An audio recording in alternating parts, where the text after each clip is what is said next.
Howdy fellas, Frankie Dave, back again on YouTube. This evening YouTube, I have 3 new kits today that I bought at the hobby shop. They would be used as future group build entries. So I like to be able to make a inbox review of all 3 kits. And I'll put them right back in the stash.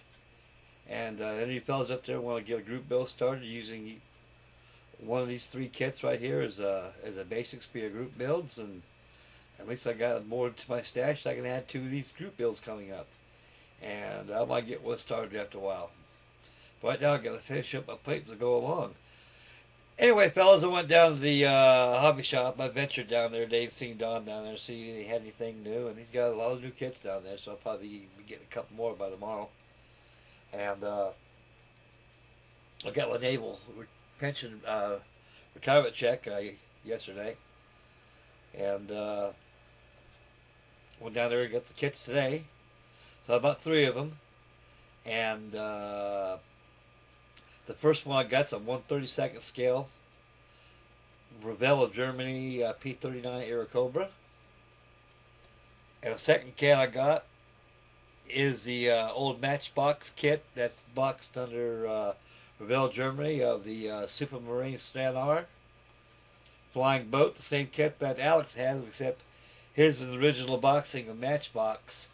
The Revell Germany kit's got most of the Matchbox mold they bought out from Matchbox, and so pretty much most of their kits are from Matchbox and Frog or whatever they got out there.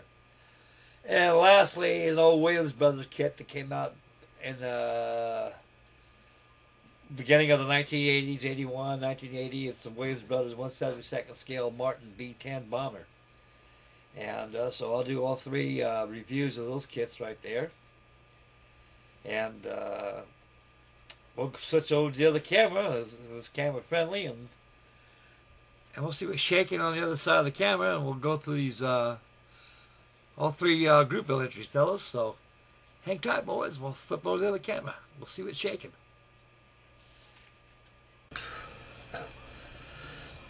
Okay, fellas, this is the new 1/32 scale P39D Air Cobra by Revell of Germany.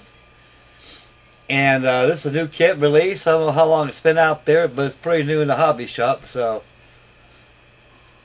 it's probably just a very new release of the kit for this year.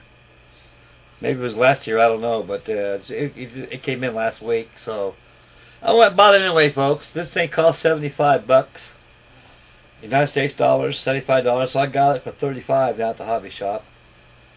And right there's the test shots of the complete build, folks. This is a very beautiful kit indeed. It is. The tooling of this thing is exceptional. The call-outs on the corner right there are the paint colors you need, so you know what kind of colors you get into for your build. The model. The history is all bilingual with the kit right there as well. And the test shots reveal a very good model. And the fun part is opening up the box end right there. And we'll take a look at the parts.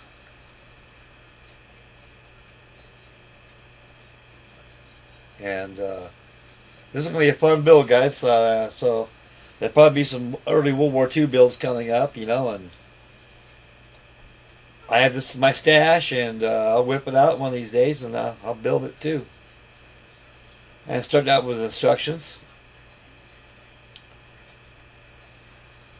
As I postponed the video, folks, I forgot to introduce the parts of this kit, so you gotta please excuse me. I got too ahead of myself. So here's the instruction sheets right here.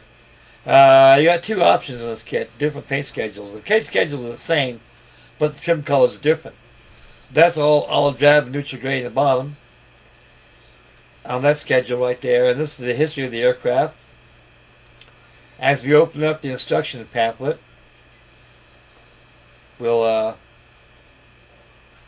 go to the instructions. Again, folks, you're greeted with symbols and logos, do's and don'ts. And the next page is your color callouts, which is that probably pertains more to Revell or Humbrol colors. But the colors are all bilingual right there, so those are the color callouts for the kit. As I zoom in a little bit, you can be able to see the color cutout chart on it. So most all your Revell Germany kits are that way in that nature. Very easy, folks. Not that bad. And there's the option number 1 right there. That's the one I'm going to be building right there. And option number 2 in the back is that color scheme right there. And also the other color scheme is all OD with neutral gray in the bottom side. So starting on the instructions, you got the Allison engine, you got the cockpit in there, you got the 30mm, 20mm cannon going through the spinner. The pilot of the P39D Air Cobra basically sat right behind an engine. It was an Allison 12-cylinder liquid cool.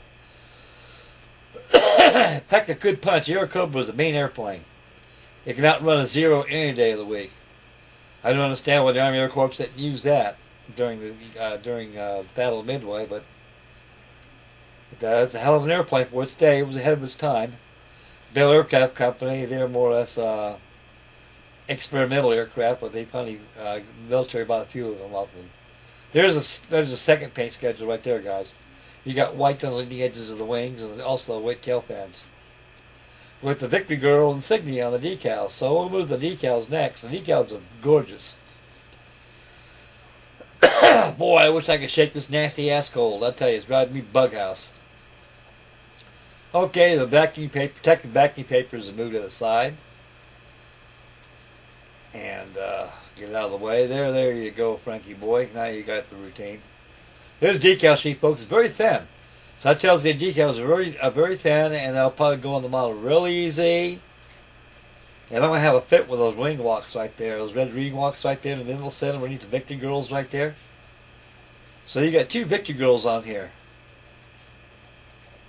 Those guys fought and died for those girls right there. The Star and Meatballs insignia was employed on the Air Cobra. So the Air Cobra is actually used them about as late as 1943, and they were actually the Russians more or less used them as tank busters. I forgot to make the parts review of the kit, guys. I'm very sorry about that. I got overzealous by making the in-box reviews of this video. So when I get to the kit and make an in-box review of the kit, I'll do it over again. So this is kind of like a fast run of what's going on. Well, okay, second, this is the Stranar Supermarine flying boat.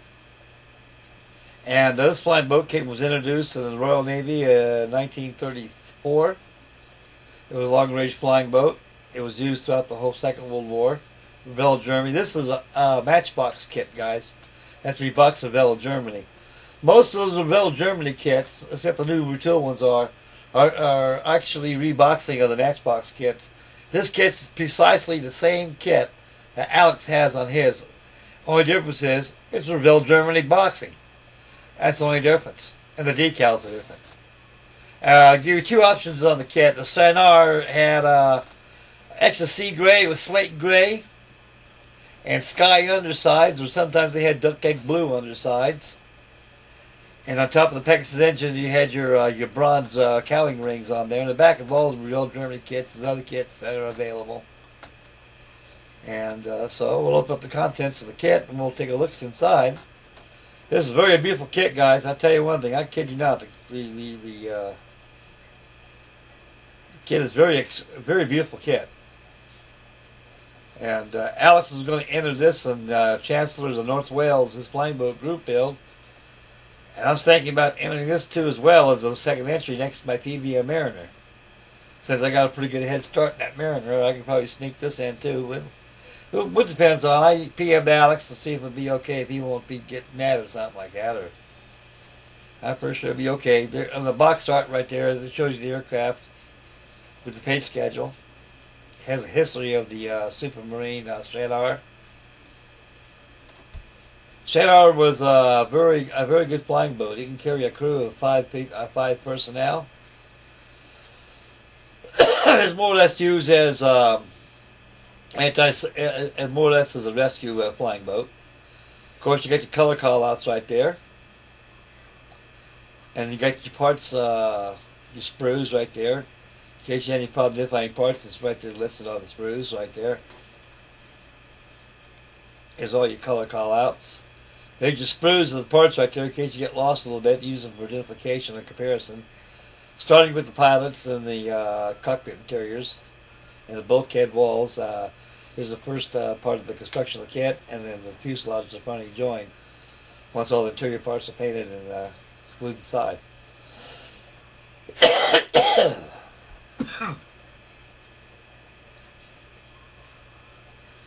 And as we open the instructions, you'll see more of it. They got a rigging diagram too, so I'm going to put rigging on here. What I'm going to do, I got a drill with a pen vise. I'm going to drill holes through the wings so I can run monofilament through there with the rigging on it. I like to use sprue, but sprue is very, very fragile. A good gust of air will break a sprue real easy, so it's easy to use monofilament. It's very strong. Either that, you can use piano wire or guitar wire. 11,000 is probably be your best thickness on a 1/72 scale. Two options, guys. This one I'm going to do mine. I'm going to do mine all aluminum. This will be all doped over all aluminum. And I'm not too sure what color Alex is going to do his. Again, I failed to show the parts of the kit. Dang it. There's your decals right there, guys. The decals give you two different options of the kits. You get stencils included with it. A beautiful, beautiful decal sheet. It's a little on the thick side, so it's going to take some Walther's decal solution to get those decals down. They can form like paint on the surfaces. And we'll set the kit aside and put it back in. I got one more to show you after we get this in here, folks. You'll like this one. And put it back in that box, and the box goes on top of the stash. So that concludes the Stanar of Revell, Germany. Here, lastly, here's a Williams Brothers 1/72 scale Martin B-10. The Martin B-10 entered service on the Air Corps in 1932. It was obsolete by 1938. So most of the foreign services owned this aircraft, and they used them through pretty much of the Second World War. The Martin B-10 was a successor to the Boeing B-10 Flying Pencil. And it's the first aircraft to incorporate an interior bomb bay, retractable landing gear, and a self-elevated enclosed nose turret. So this actually was a forerunner of the B-17s and the B-25s, the B-26s out there, and everything else out there. And the Martin B-10 was a very beautiful airplane for its time, very ahead of its time. Monocue fuselage, all metal construction. There's no fabric on this thing at all. Even the control surfaces, the ailerons, your elevators weren't fabric at all. They're all metal, corrugated metal, aluminum. Now there's the sprues right there. Now years ago, Williams Brothers used to give you an option of tires. They used to give you rubber tires made out of real rubber, and injection molded plastic tires comes with the kit as introduced here. There's no rubber tires in this kit, so I guess they quit doing that. So anybody's familiar with Williams Brothers kits, they always gave you that option. They always gave you either rubber tires or the kit's injection molded tires. So in this case, I got no choice but to use that because there's no rubber tires with the kit. Well, guys, looks like that concludes the inbox review of all three kits for the future group builds coming around the corner I can use. And I'd like to thank everybody out there for looking at this. We'll switch over to the other camera and finish up the video. There's yours truly, give you a thumbs up and a A-OK sign. It's a big stogie in my mouth. I'm a very happy man. We'll zoom in again and I'll switch over to the other camera, folks. So this is the new B-10. This was introduced into the modeling community probably of June of 1979. Okay, fellas, here we go. That completes the inbox review of all three kits I've done. I'm going to enter those as future group builds. And now I should back to the finishing of the camera. Probably start the construction of those kits probably one day this year, as soon as some group builds start kicking in, that I can use any three aircraft I hear on it. So they're added to my stash, so I can be able to keep them on there and keep them on there in my stash, so I can be able to use them as future builds as they come along. So anyway, I like to thank everybody out there for checking out my video and everything. And so that's something to do right now, and it'll keep me in between my builds that get going on right now. Tomorrow I should have an update of the Corsair group on Alex's and Aaron's buddy build, F4U Corsair group build. I should have a video of that tomorrow. And by this weekend, excuse me, folks. By this weekend, I should have another video of my Songbird, my T50 Cessna Bobcat. So that concludes the inbox review of all three kits for future group builds. And so I'll add them to top of my stash pile when I finish up the video here. So time for me to close this video off, folks. So I'd like to thank everybody for tuning in, and may God bless. And we'll catch you on the next video, fellas. And stay tuned. Bye, boys. Take care, fellas.